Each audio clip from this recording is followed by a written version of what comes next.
our region, the Horn of Africa and the Great Lakes, we continue to face many crises and natural calamities.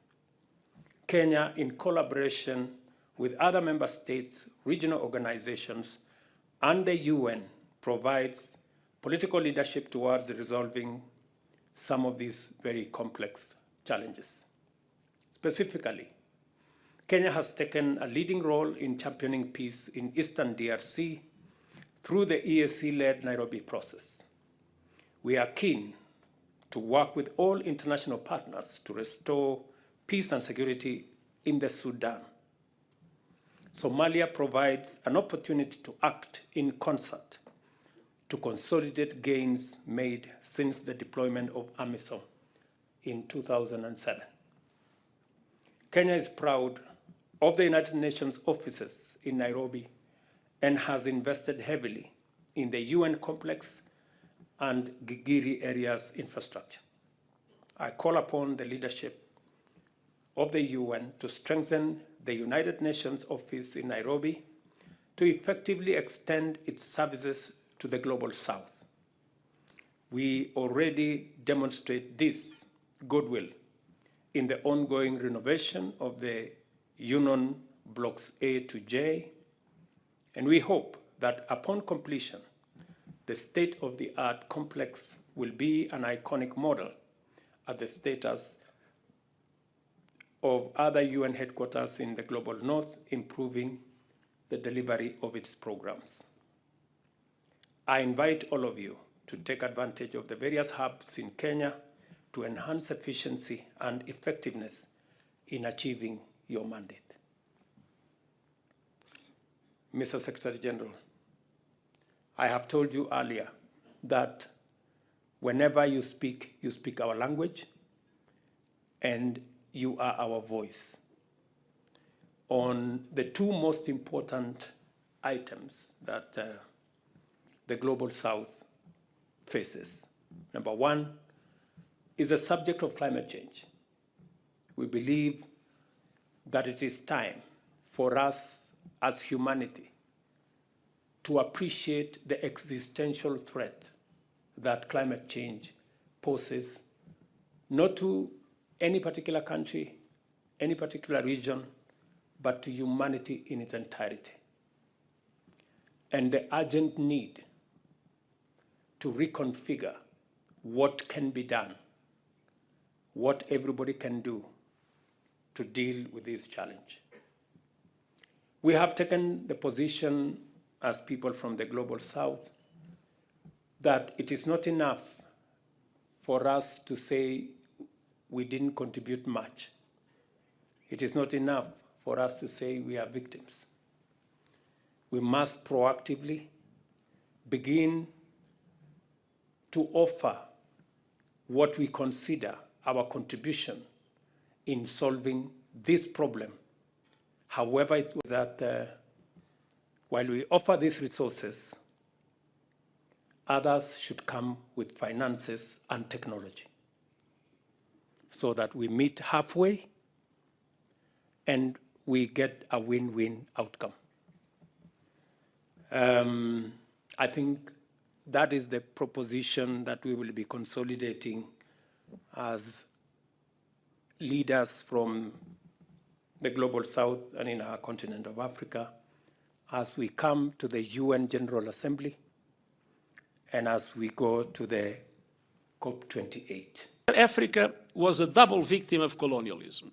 First of all, because of colonialism itself. And I'm particularly at ease because I come from a colonialist country. But second, because when the institutions that are today the pillars of multilateralism, the UN, the Bretton Woods institutions were created, the African countries to take advantage of the various hubs in Kenya to enhance efficiency and effectiveness in achieving your mandate. Mr. Secretary General, I have told you earlier that whenever you speak our language and you are our voice on the two most important items that the Global South faces. Number one is the subject of climate change. We believe that it is time for us as humanity to appreciate the existential threat that climate change poses, not to any particular country, any particular region, but to humanity in its entirety. And the urgent need to reconfigure what can be done, what everybody can do to deal with this challenge. We have taken the position as people from the Global South that it is not enough for us to say we didn't contribute much. It is not enough for us to say we are victims. We must proactively begin to offer what we consider our contribution in solving this problem, however it was created, by whomever it was created. I think it is now our collective responsibility to find the solution. And Mr. Secretary General, I want to tell the UN family here, because we believe in you, that Africa, indeed the Global South, we have ideas, we have suggestions, we believe we can be part, and we should be part of the solution. It is now a foregone conclusion that we have to change the trajectory from development fueled by fossil fuels to green energy growth. It's a foregone conclusion. I think we are beyond the Rubicon. And therefore, it is important that we find where do we find the next energy to power world development. And we are making an offer that we have the largest resources of renewable energy. Kenya's grid is 92% renewable. That's just an example. We have huge resources in hydro, solar, wind, geothermal, and we are prepared and ready to make these resources available to solve this existential threat of climate change. All we are asking is that while we offer these resources, others should come with finances and technology so that we meet halfway and we get a position that we will be consolidating as leaders from the Global South and in our continent of Africa as we come to the UN General Assembly and as we go to the COP28. Africa was a double victim of colonialism. First of all, because of colonialism itself. And I'm particularly at ease because I come from a colonialist country. But second, because when the institutions that are today the pillars of multilateralism, the UN, the Bretton Woods institutions were created, the African countries were not yet independent. They were not there. Their voice could not be heard. And so they were not represented, and today they remain dramatically underrepresented. Underrepresented in the UN, where there is still not one single African permanent member of the Security Council, which is something that is profoundly unfair and needs to be corrected, but also manage the global economy. And this, again, is something that a serious effort of reform must be able to correct. And I wanted to tell you that the United Nations is there to represent all nations of the world. But I believe that my role as Secretary General is to assume, yes, the dramatic inequalities that exist, and to give the Global South the opportunities that the Global South requires in order to be able to catch up as quickly as possible, as it is absolutely essential for a matter of justice in our world. And climate change is the best example of that. As you said, Africa had a very small contribution to climate change, but many African countries are in the front line of the impacts. Floods, droughts, many other aspects. And this is a factor not only of poverty, in some situations of hunger, but a factor of instability. One of the reasons why the Sahel has witnessed such a instability within the African continent and other parts of the world. And indeed, the drama is that independently of everything that is being said, we need to dramatically reduce emissions this decade, and the emissions are still growing. And 80% of the emissions are of G20 countries, developed countries and large emerging economies. It's not Kenya, once again. In this case, Portugal also has a very small contribution. But that Kenya is also ready to assume that responsibility to dramatically reduce emissions this decade if we want to rescue the planet and if we want to make it still possible to get to an increase of 1.5 degrees by the end of the century. Unfortunately, we are not there. Developed countries are not doing enough, emerging economies are not doing enough, and we have proposed the Climate Solidarity Pact, in which both would assume more ambitious targets, and at the same time, developed countries would be able to provide the forms of financial and technological support for emerging economies to be able to accelerate their own transition into renewables and other forms of the green economy. And on the other hand, the climate change is there, and you witnessed that with the drought that you faced. And so, as you mentioned, adaptation, loss and damage, all these are crucial aspects in relation to which we have not yet found adequate answers. Adaptation is still not getting 50% of climate finance, and the loss and damage, let's keep our fingers crossed to make sure that it becomes a reality before the next COP in the Emirates. We live in a world in which we face dramatic inequalities, and inequalities that have been rising, inequalities among different people, but inequalities among different countries. Looking at the last few years, I was, many decades ago, Prime Minister of Portugal. And I imagine what it is to be Prime Minister of Portugal and what it is to be President of Kenya at the present moment. The COVID came.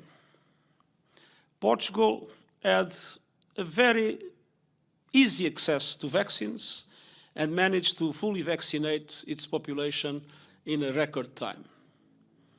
African countries had an enormous difficulty to have access to vaccines, and even when African countries gathered the money needed to buy them, they were not available in the market. Then we had to recover from COVID. And the Prime Minister of Portugal had the support of the European Union, and the European Union printed a lot of money. The United States printed a lot of money, and all developed countries in the world printed a lot of money. I don't think in Kenya there was a possibility to print a lot of money without completely ruining your currency. And when, in the developed world, so much money was printed, that was one of the causes, not the most important one, but one of the causes of the progressive rise in inflation that, after the invasion of the Ukraine, became quite dramatic. And when inflation grows, interest rates grow. And when interest rates grow, a country like Kenya has to pay a heavy price. You couldn't print money, but you are paying the consequences, at least partial consequences, and the money that others probably have printed a little bit too much. Then, my dear friend Kristalina Georgieva, that is very concerned with the problems of the countries and the economies at that moment was able to convince her board and to print in a different way the special drawing rights. The special drawing rights, thanks to her initiative, and I'd like to praise her courage, pushing for it, but there was one thing she couldn't change, the rules of distribution. So the Prime Minister of Portugal witnessed that the countries of the European Union, of which Portugal is a member, have received 160 billion US dollars for a population of a little bit less than 500 million people. Kenya, the President of Kenya, your predecessor at the time, and 3 times. Even if Portugal, it is still possible for Portugal to go to the markets and get credit in its own currency. With interest rates, I don't know the last figures, but probably around 4%, and for some time below 0. And for several years in the recent crisis, until the last inflation surge, around 1%. I think Kenya has a different story. You have a lower debt as a percent of GDP than Portugal, but the President of Kenya, when he tries to look into how the markets will respond to their need of financing, is much more difficult to find credit, and will find it at interest rates much higher. I don't know exactly if it is 12, 13, or 15%, but it is much higher. So this is the situation we have in the world. And I compare my own country with your own country. It is clear that my own country benefits from an international financial system and an international financial architecture that is biased, that is dysfunctional, and that is deeply unfair. And so your quest for reform is a perfectly understandable one, and something that we must do everything to achieve. By coincidence, we'll be discussing tomorrow afternoon a draft for what I hope will be presented in the next few weeks in the UN to all member states, with a policy brief on the reform of the international financial system in the context of preparation of the so-called Summit of the Future, or of our common agenda, as we name the set of initiatives in which we are involved, covering many other aspects, the digital compact, the problems of the agenda for peace, but as an essential focus on the questions related to how to address the dramatic structural inequalities that are embedded in the way of our financial system. We, as United Nations, we have not the power, a secretariat and agencies, and we have not the resources to change these things. But one thing you can be absolutely sure, we will be at your side. We will be together with the Global South, fighting for a world that is more based on justice, on fairness, a world where all women and men can have access to the same opportunities. It will not be immediate, but one thing needs to be done immediately. It's to reverse the trend that is amplifying inequalities and that is making our Agenda 2030 and the Agenda 2063 of the African Union becoming a dream instead of a reality.